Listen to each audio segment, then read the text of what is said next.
ভয়ঙ্কর সাপ, অ্যাগ্রেসিভ, মারাত্মক। দেখতে পাচ্ছেন কাটকাট করে কামড় দিতে থাকছে। এই চন্দ্রবোড়া হওয়ার পেছনে অনেকগুলো কারণ। দেখুন প্রত্যেকটা বডিতে সিরিয়াল মেনটেন করে ওর একটা দাগ আছে, চাঁদের মতো গোল গোল দাগ। এর জন্য আর উপাধি হচ্ছে আপনার চন্দ্রবোড়া। ইংলিশে বলে একে রাসেল ভাইপার। তাই সবসময় আপনারা সাবধান থাকবেন। খুব গতিতে চলতে পারেন, ধীর গতিতে চলে।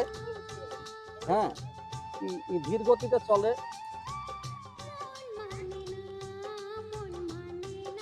দেখছেন ধীর গতিতে চলে, এর অন্য অন্য সাপের মতো চলতে পারে না। আর খুব অ্যাগ্রেসিভ, আপনার কাজ কাজ করে কামড় দেয়। তাই মারাত্মক বিষধর সাপ। একারই করছি না, কোটোবন্দি করে দেবো। আপনারা কোটোটা খুলুন।